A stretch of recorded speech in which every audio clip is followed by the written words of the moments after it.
สวัสดีครับคลิปนี้ผมอยู่ในงานสวดพระอภิธรรมพระครูวิบูลย์ศรีลาภรณ์พระอาจารย์ไพฑูรย์ปิ่งมงเลมรณภาพในวัย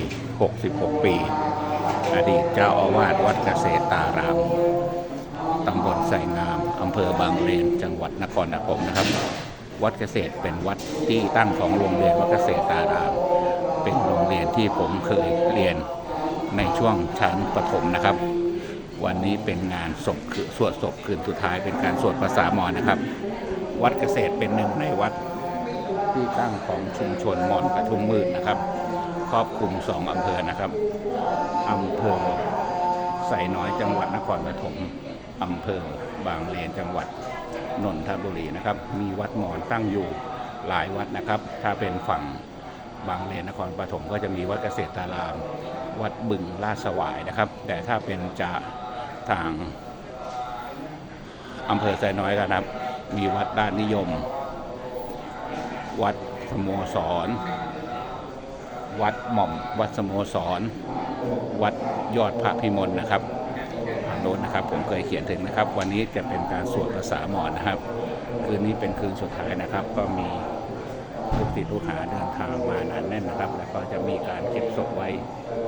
น่าจะบานข้ามปีนะครับเป็นขนบธรรมเนียมมอญนะครับก็จะเก็บไว้เล่นศพนะครับ1 คืนนะครับอันนี้เป็นลูกศิษย์ลูกหาที่เดินทางมาฟังพระอภิธรรมนะครับคืนนี้เป็นการสวดนะครับ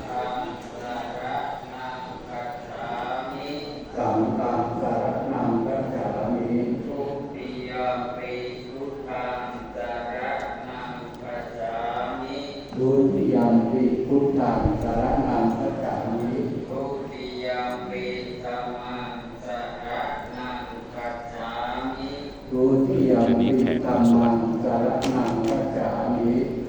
มากเป็นพิเศษนะครับ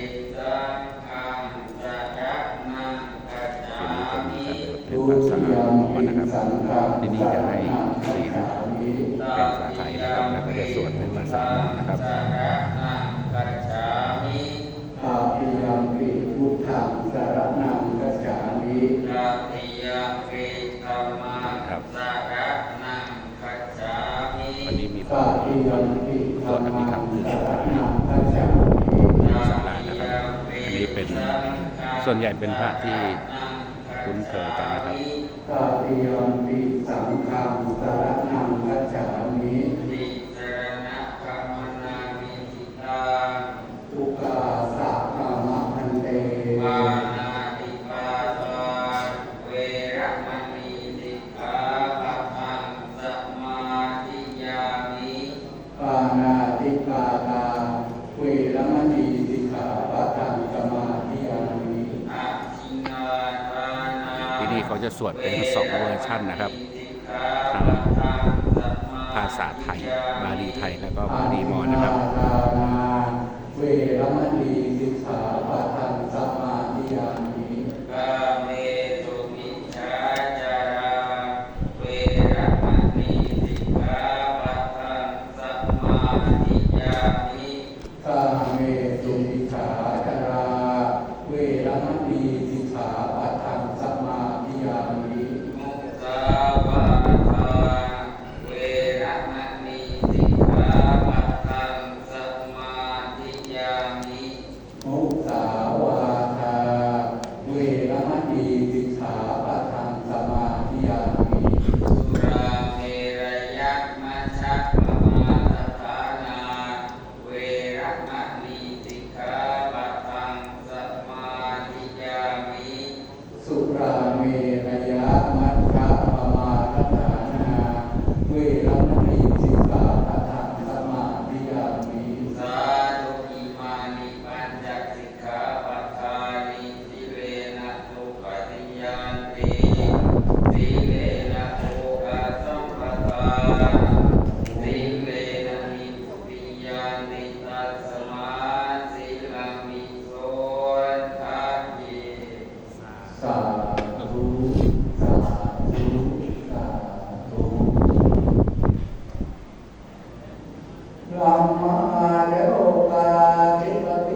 อันทิวัตังอัญญา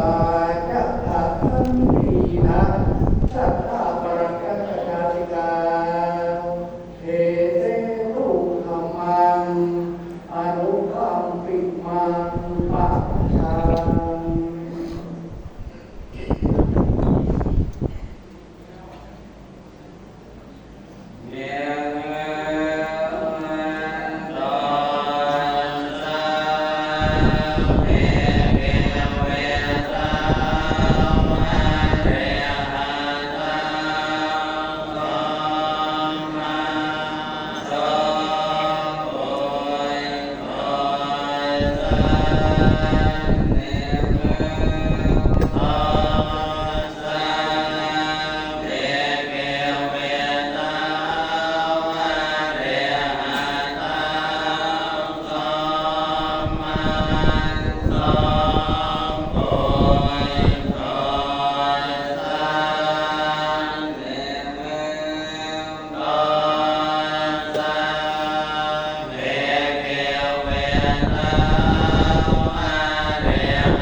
มา